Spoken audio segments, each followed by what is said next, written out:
now that we have our base skeleton, we can start orienting those joints. And I know the rig builder, it does a lot, or actually all of it for us. But since it's automated, you can't change a lot of that. And I've seen videos, of course, it's the first incarnation of the tool, so it's uh, it's very good, but it's far from perfect.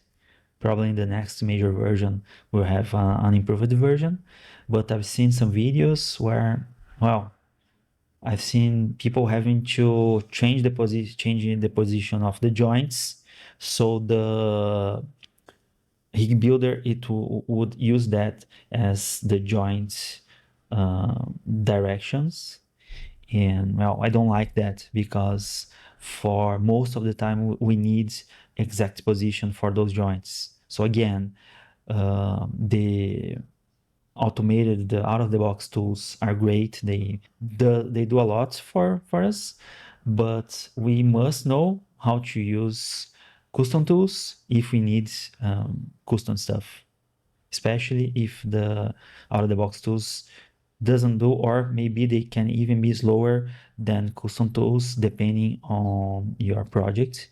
So I think it's important to understand how to change every step of the rig, especially the rig that is a very important part. It's a very important asset in the animation pipeline. If your rig breaks, it will stop the production of those shots where that character or that asset is needed.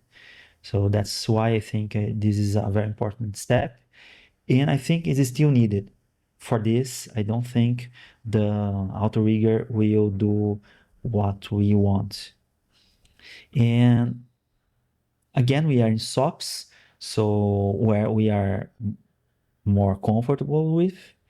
And because of that, I think that's where we must have a lot of HDAs to automate or help us to improve our speed, to make our workflow faster and easier, so we can do our rig, well, in a smarter way, at least in a smarter way than the way that other softwares, other DCCs do. I'm not saying they do in a dumb way. I'm not saying that. What I'm saying is Apex is new tech. Houdini has all those amazing soft tools. So I think we should expect faster workflows. That's what I'm trying to convey here. And for this, I built this HDA. I will show some of those capabilities, but I put a lot of effort on this, so I won't be able to show everything. As you can see, they don't have a multi-parm workflow, because doing this with joint transformations made some kind of a mess in the code. So in the end, I changed that for just one step for a group of joints for each HDA.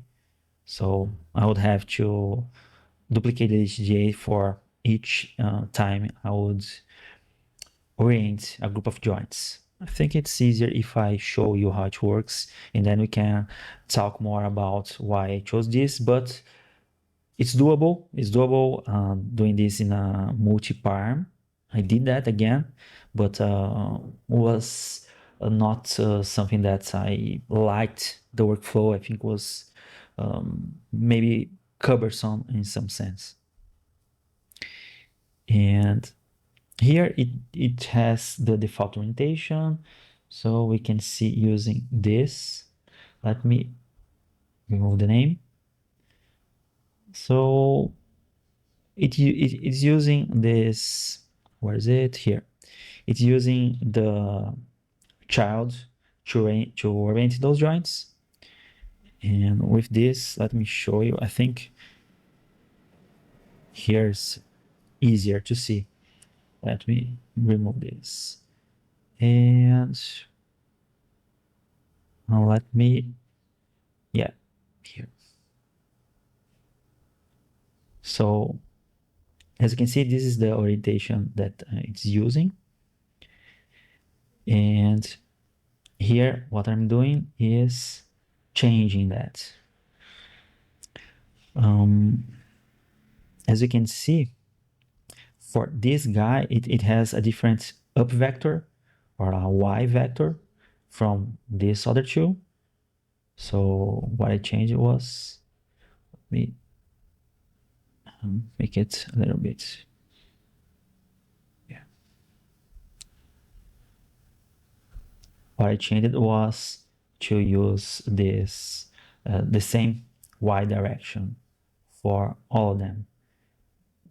Now, maybe I should change the x direction for this as well. But so, again, well, I wasn't using this, I think. We may see that in a minute. Another thing that I added to this node was this kind of spheres to make sure which joints I was changing. And I added this name, big and easy to see, because using this those visualizers, sometimes they made some kind of a mess on the viewport. So I think this it makes it, at least it still makes more sense for me. It is helping the orientation process. What I'm doing here is just this. I'm just move these joints a little bit to the right. So I'm using that to drive the direction of the up vector. That's it. So I'm still using the same, I think I'm still using the same. Yeah, I'm still using the same Z direction. Oh, yeah. Actually, not at all. I'm sorry. I'm changing that as well.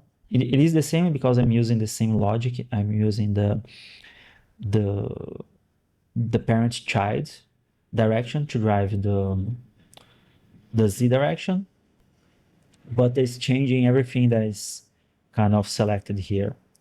I added to this node as well this mode of selecting using the rig tree.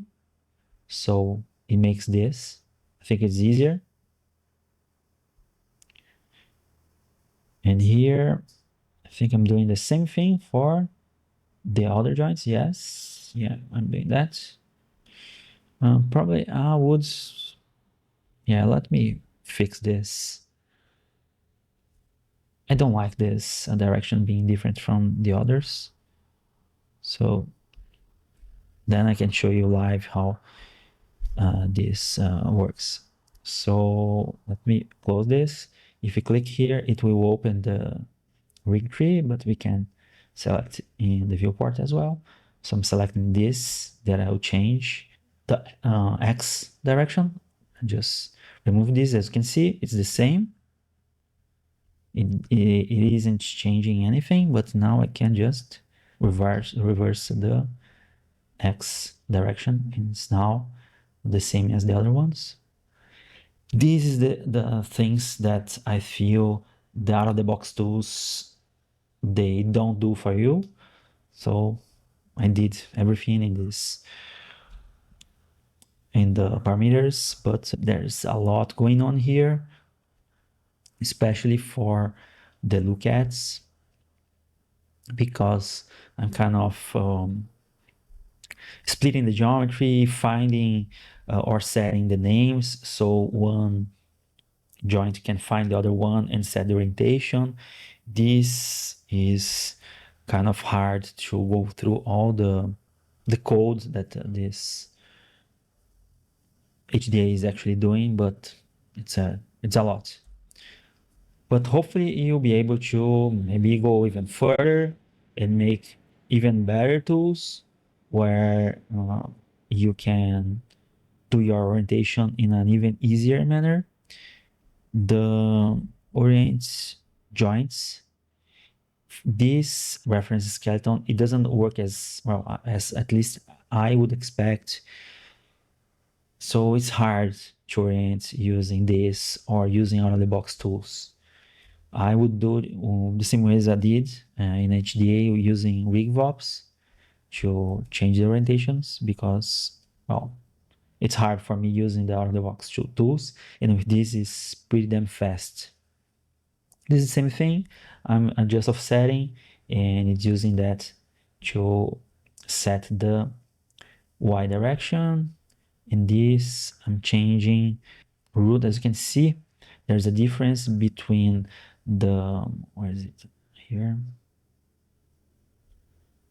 The root and the base here. The local transformation, I think is the same. Of course, I'm selecting before, actually after. As you can see, they have different. Oh, here and here, yeah.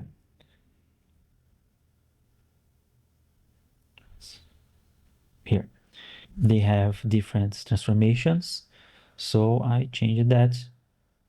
This is simple code, but with out of the box tools, you have to add those rig VOPs or even using Vex code to change that, and just clicking this parameter is faster, of course. And that's it for the base skeleton. Now we have all the orientation. And before we continue, I will wrap up this video with this. Now we have the base skeleton with all the orientations. So in the next video, we'll go through the guide creation, because there's some things that I must, or I want to talk about before creating the guides, that I think it's important, at least has been important in my workflow, in the pipeline I've been building using Apex.